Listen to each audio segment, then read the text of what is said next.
దేశ రాజధాని న్యూఢిల్లీలో 7 పార్లమెంట్ సెగ్మెంట్లున్న అన్ని రాజకీయ పార్టీల దృష్టిని ఆకర్షిస్తోన్న సెగ్మెంట్ మాత్రం ఈశాన్య ఢిల్లీ. 2009లో ఏర్పాటైన ఈ నియోజకవర్గంలో ఒకసారి కాంగ్రెస్, రెండోసారి బీజేపీ గెలిచాయి. చెరొకసారి చొప్పున పంచుకున్నాయి. ఈసారి కూడా ఏదో ఒక పార్టీ ఇక్కడ పాగా వేస్తుంది. అందులో వింతేం లేదు. కానీ ఈసారి అక్కడ నుంచి ఢిల్లీ మాజీ సీఎం 81 ఏళ్ల షీలా దీక్షిత్ పోటీ చేస్తున్నారు.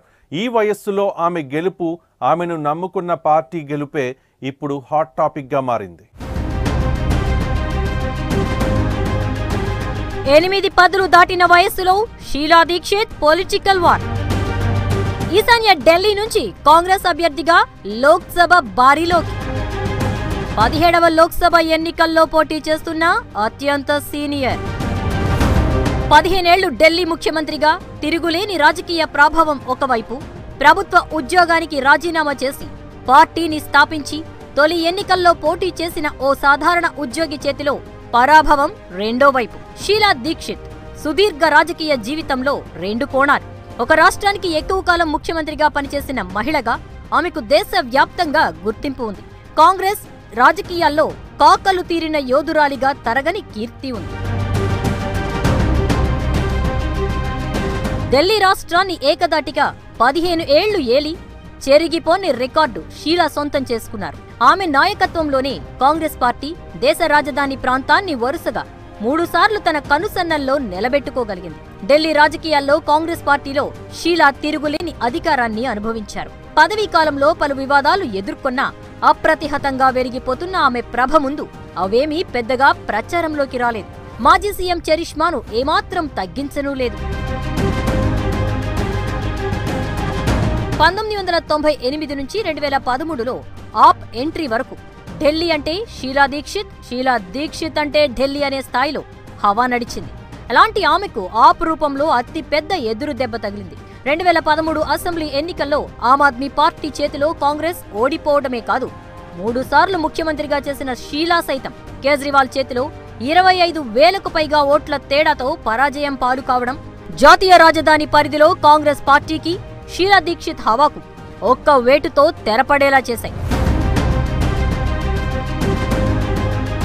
మళ్లీ 2019 లోక్సభ ఎన్నికల్లో తన సత్తా చాటుకునేందుకు షీలా దీక్షిత్ సిద్ధమవుతున్నారు. ఈ ఏడాది జనవరిలోనే ఢిల్లీ పీసీసీ అధ్యక్ష బాధ్యతలు తీసుకుని క్రియాశీలక రాజకీయాల్లోకి వచ్చిన షీలా మళ్లీ చురుగ్గా మారారు. ఆమె సుదీర్ఘ రాజకీయ అనుభవం హస్తినలో పార్టీకి గత వైభవాన్ని తీసుకొస్తుందని సోనియా బలంగా నమ్ముతున్నారు. రాజధాని ప్రాంతంలో పార్టీకి మునుపటి చరిష్మా సాధించడం కోసం 80 ఏళ్లు దాటిన షీలా దీక్షిత్ ను ఈశాన్య ఢిల్లీ నుంచి లోక్సభ బరిలో నిలబెట్టారు. 2009లో ఢిల్లీ ఈశాన్య నియోజకవర్గం ఏర్పాటైంది.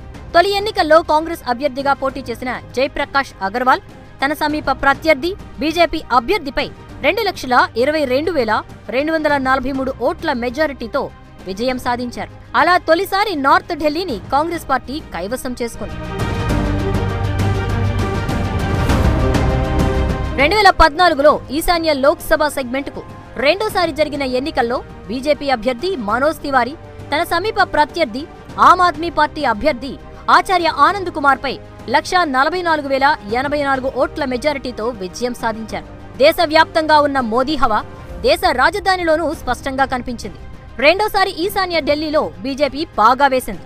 అంతకు 6 నెలల ముందు జరిగిన అసెంబ్లీ ఎన్నికల్లో ఆమ్ ఆద్మీ పార్టీ ప్రాబల్యం ఢిల్లీ వ్యాప్తంగా ఉధృతంగా నడిచినప్పటికీ లోక్సభ ఎన్నికల నాటికి మొత్తం సీన్ మారిపోయింది. బీజేపీ తిరుగులేని శక్తిగా అవతరించింది.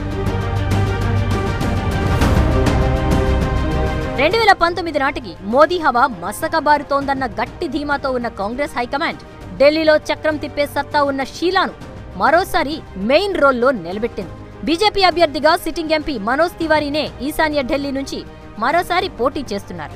ఆమ్ ఆద్మీ నుంచి దిలీప్ పాండే గట్టి పోటీ ఇచ్చేందుకు సిద్ధమవుతున్నారు.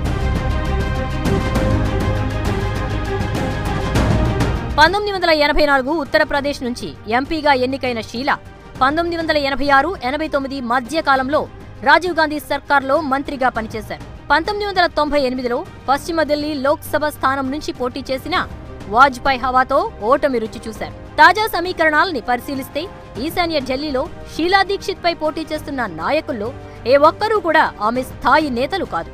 అంతా వారి వారి పార్టీ బలం, నాయకులపై నమ్మకంతోనే బరిలో ఉన్నారు. కానీ కాంగ్రెస్ మాత్రం షీలాపై నమ్మకంతోనే ఆమెను బరిలో దింపింది.